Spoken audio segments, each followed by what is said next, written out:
Assalamu alaikum, this is SPTV. Welcome to a special program, Meet the Candidate. In this program, we'll be sitting down with candidates in states and cities that have a large Somali American population. Now, in the first episode of this program, we are sitting down with Paul Filippelli, who's running for Ohio State Representative District 9. Paul, it's a pleasure to have you here with us. Thank you for joining us and welcome to SPTV. Thank you for having me. Paul, I know that you are a prominent lawyer who works for an employee litigation law firm here in Columbus City. Before we get into the issues that you're running for, I want you to take a little bit of a time and introduce yourself to the viewers. Well, I'm Paul Filippelli. I'm running for the Ohio House of Representatives in the 9th District. It's northeastern Columbus. I've never run for office before. I'm running to try to clean up the corruption in the State House. Too many politicians there are standing up only for themselves and not for regular people. And I've stood up against powerful people before. I'm a lawyer who represents people who face discrimination and harassment in the workplace. And I've seen over the last few years politicians in the State House trying to pass laws to make it more difficult for workers to stand up for their rights and stand up against discrimination. So I'm running to be a voice for regular people. Something that's particularly affected the Somali community is employment discrimination. A lot of people don't know that they have a right against discrimination based on their national origin or their religion. I've had clients who have faced discrimination because of wearing a hijab or haven't been allowed to do their prayers at the prayer times at work. And they come to me to stand up for their rights. And so I would like to be a voice for regular people in the State House and stand up for working class people and stand up against powerful interests. Paul, what are the main issues that you want to tackle if you become a state representative? So, as I mentioned, one is the corruption in the State House. We've seen politicians literally taking bribes in the Ohio government, and there are very few consequences. They passed a bill, HB 6, to make it more difficult to transition to clean energy. And they took bribes to pass that bill, and they got caught, but it's still the law. They haven't repealed it yet. So that's something that I'd like to focus on. I'd like to focus on getting a lot of the money out of politics. In the U.S., too much of campaigning is talking to fundraisers, trying to get money so that you can run your campaign, and big donors are the source of money, and people feel like they can't stand up against powerful interests because they might lose campaign donations. And I'd like to pass policies to make it so that we get money out of politics and make it so that it's about standing up for people. I've also talked to a lot of constituents about education. A lot of people are concerned that the schools are underfunded. We have schools that are falling apart. We have teachers leaving the districts because they're not respected. They aren't paid enough. Teachers shouldn't have to pay out of their own pay to bring school supplies. Teachers should be paid well for the education that they've had and for the work that they've done. And we also need to make sure that schools are funded equitably in the state of Ohio.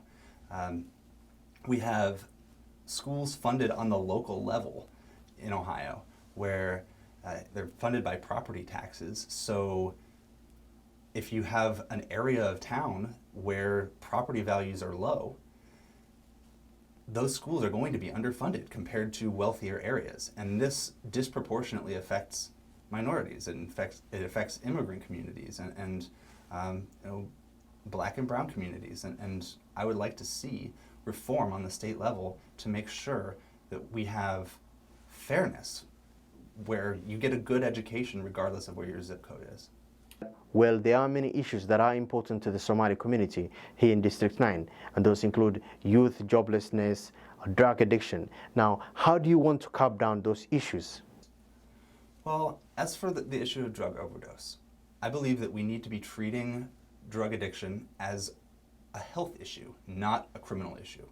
But we've seen over the last few decades in the US, our response to drugs has been lock people up in jail. And that's not solving the problem. It's just making us have a large prison population. And once people go to prison, it's hard to find a job once you get out. So that's a large part of the problem of joblessness. If you have a criminal record, it's hard to find a job.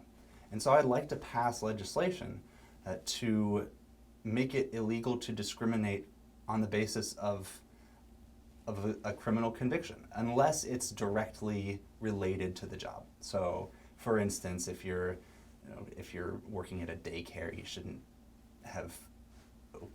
be a child molester or something like that. Right. But beyond things like that, we need to make sure that we have opportunities for everybody, because our criminal justice system has created this unequal system where people are sent to prison disproportionately if they are minorities or if they're from poor communities. And so I think those two issues that you brought up kind of go hand in hand in we need to reform the criminal justice system and make sure that we have opportunities for everybody. What is your position on gun violence in Central Ohio? We need to crack down on gun violence. Too many guns are on our streets. We have more, in the US, we have more guns than people. Mm-hmm. And we need to make sure that people with criminal records, people with records of domestic violence, people who've been involved in gangs can't get a hold of guns. We see too many people. I know you were talking to me earlier about there was a 15-year-old killed. I don't know the circumstances behind that, mm-hmm. but we see too many stories like that with people get caught up in the wrong friend group, or people who are just in the wrong place at the wrong time being killed because there's so much gun violence here in Central Ohio. What policies would you pursue to promote social and racial justice in District 9? So I would like to see, as I mentioned before, criminal justice reform and make sure that we're enforcing laws in an equitable manner. We've seen in Ohio, and particularly in Columbus, a lot of police violence against civilians. We've seen particularly young black men, but not just young black men, killed by police officers. And this is disproportionately affecting the black community and the immigrant communities. And we need to have accountability for officers who engage in violence against their community.